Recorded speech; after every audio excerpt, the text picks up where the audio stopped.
maison. Donc on ne va pas pouvoir bouger dans tous les sens ou travailler peut-être forcément à deux, ça dépend des personnes, ça dépend de la configuration de la pièce de chacun, ou si vous êtes en extérieur, si vous avez la chance d'avoir un partenaire ou pas. Mais là on part dans l'optique qu'on est seul avec un espace restreint.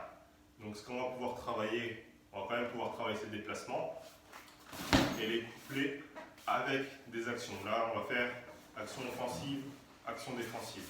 Donc on se met dans sa position de garde pour les droitiers, jambe gauche, bras gauche devant, les jambes face à son adversaire, on ne se met pas de profil, il ne faut pas que j'ai les deux pieds qui se retrouvent l'un derrière l'autre. Les deux pieds, ils sont toujours face à mon adversaire. Donc là ce qu'on va faire, on va travailler en avant, en arrière, juste en ligne.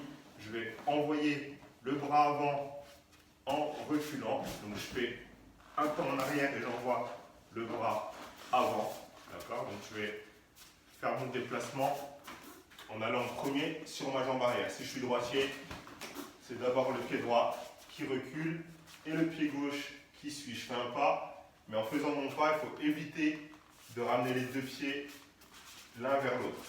Les deux pieds doivent toujours s'éviter. Ils sont toujours face à mon adversaire et ils doivent toujours s'éviter l'un à l'autre.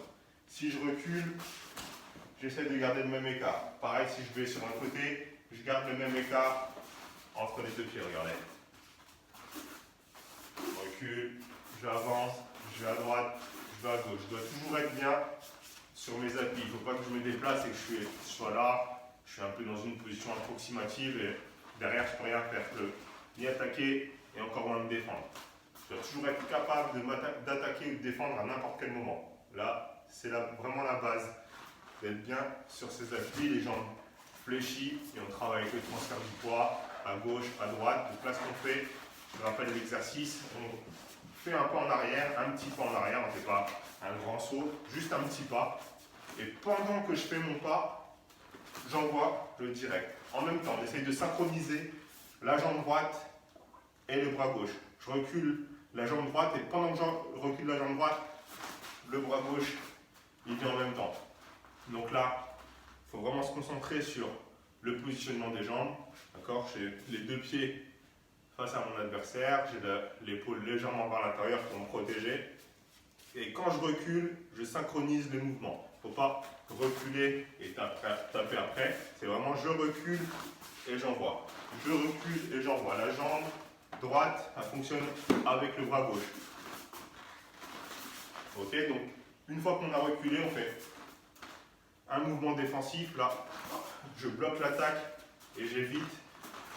Je viens en contre avec le bras avant et je viens envoyer mon attaque du bras arrière. Donc là, je fais l'inverse.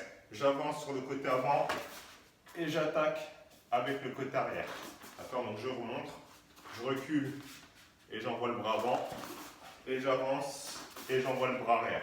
Et quand j'envoie, hop, la tête bien dans l'épaule, toujours, je vise avec seulement ces deux doigts, index et majeur, avec cette partie qui vient frapper. Et j'ai le bras opposé en opposition. Le bras opposé bien haut, ouais, pour me protéger. Donc je remonte l'exercice. Là, pareil, on essaie de travailler sur 3 minutes à chaque fois.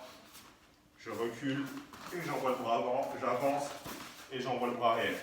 Là, 1 et 2. Et je garde le même écart entre les deux jambes.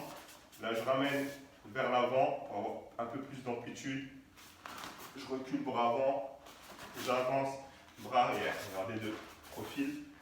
Je recule bras avant et j'avance, bras arrière. Là, 1 et 2. Vous avez vu, mon écartement entre les deux jambes, il reste toujours plus ou moins le même. Et je n'ai pas les deux pieds qui viennent l'un derrière l'autre. Je suis toujours face à mon adversaire. À vous de travailler.